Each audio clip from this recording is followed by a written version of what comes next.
The last couple of weeks have been replete with claims and counterclaims about what might or might not have happened preparatory to October 1st. Reports have been going around that there was a planned military coup that was reportedly put out by the Defense Headquarters, but the explanation of the Defense Headquarters was that it had nothing to do with a coup. First of all, your takeaway from what was earlier reported and some of the information we're hearing now about what could have been. Look, I mean, I have lived long enough. I will be 65 next month, alhamdulillah. I've lived long enough to have seen 9 coups. I was in primary school when the 1966 coup happened, so I don't remember that. But the Murtala's coup, I can remember that very well. Murtala's coup, then Dimka, then you have Buhari against Shagari, then you have IBB against Buhari, then you have you have Oka coup, 9 coups. Majority of them were real, some were phantom. We've never seen the way this in his hand is handled. Social media has taken over the narrative from the army. It is social media that is telling people, oh, the army is the headquarters said, oh, it's no coup. The social media is saying coup. Guess who Nigerians are believing and trusting? Coup is not a joke. But the way the defense headquarters is managing this is incompetent and is not reassuring to people. You don't think the explanation makes sense? Okay, you tell me. What did they say? Disciplinary and stagnation of rank? Right. Come on, my friend. I've had friends who are major generals that are retired. Disciplinary issues are taken care of the unit level. You have Defense Intelligence Agency taking care of disciplinary issues. You think something is amiss? Look, what I'm saying is that what they have done is raise more questions than answers.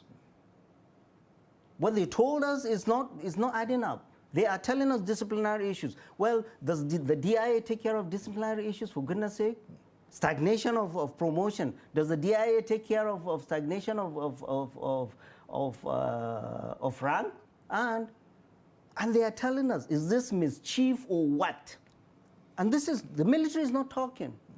And we're hearing this all from social media, which is an indictment on the military. Social media is telling us that the social media is telling us with the picture of the National Security Advisor that most of these arrested officers were from his office. Come on, man. What operational command and capacity do troops or soldiers in the office of the National Security have?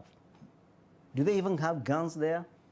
But isn't there a high probability, Prof, no, let me finish. That people could be commenting on something they have very little information about? Then, look, during the military, you continue to say this nonsense, knowing the importance of this, they will get you to come and tell the truth.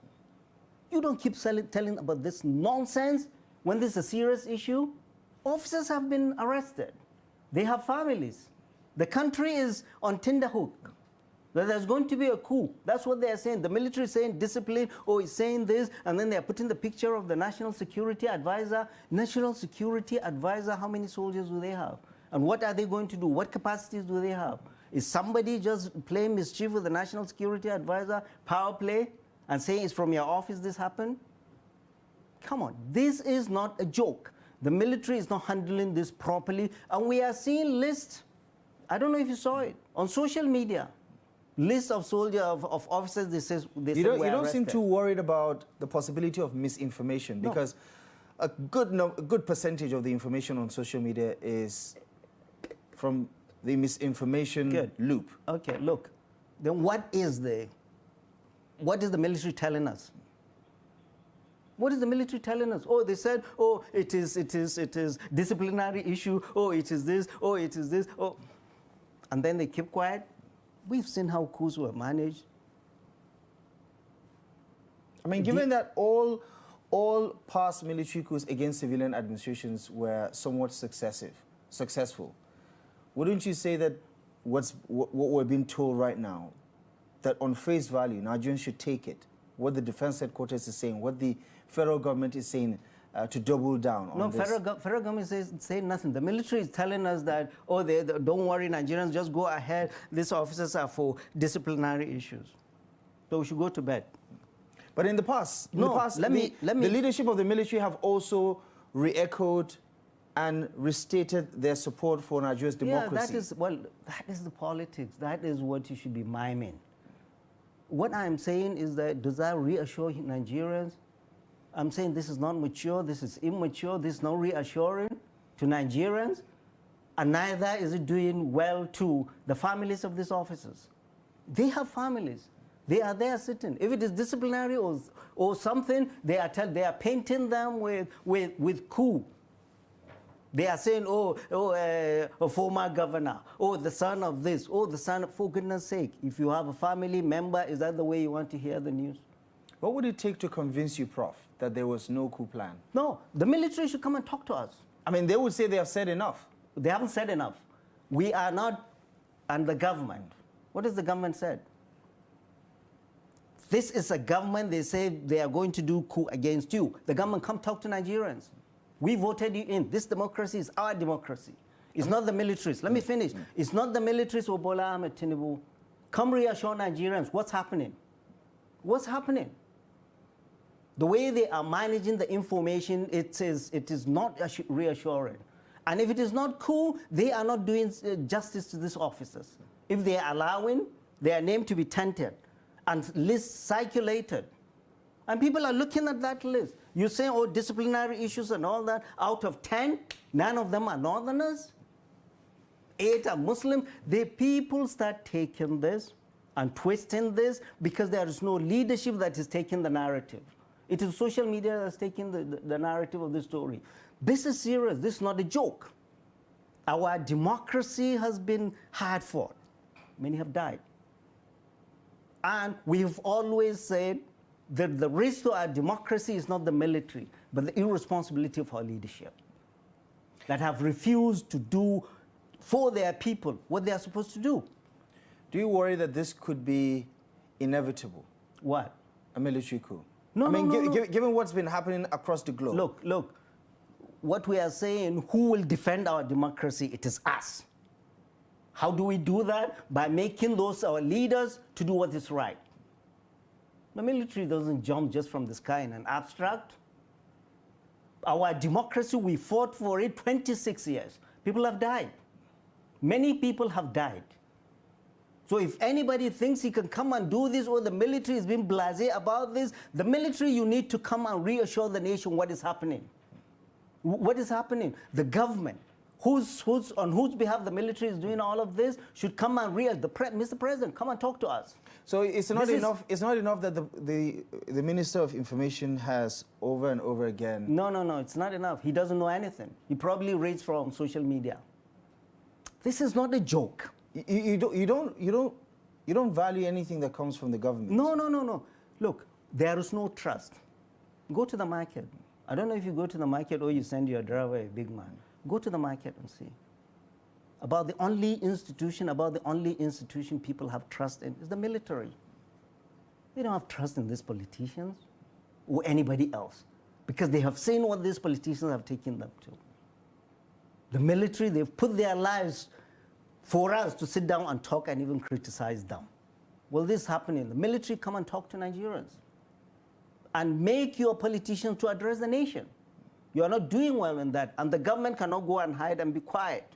We need to see a responsible leadership. We need to see the president reassuring the nation what's happening. What's happening?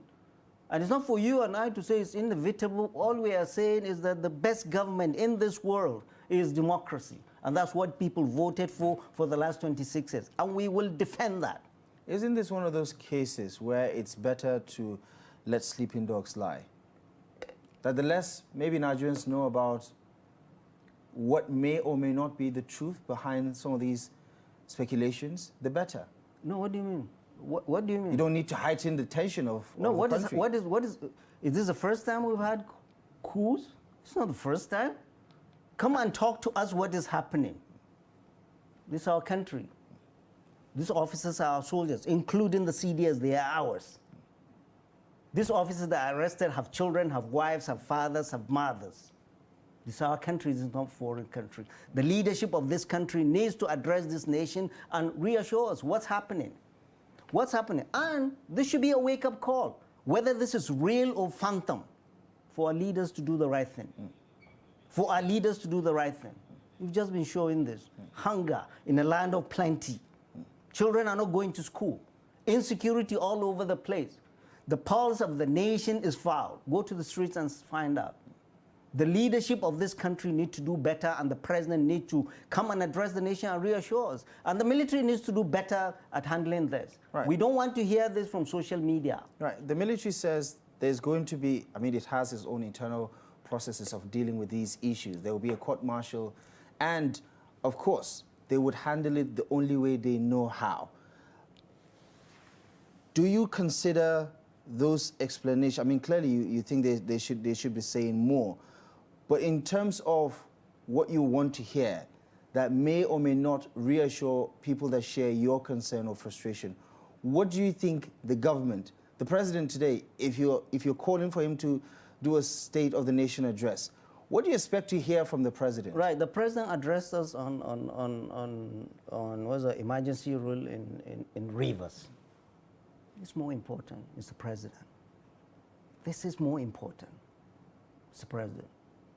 They said they were going to kill you and whoever the national on October 1st. That is what we heard from social media.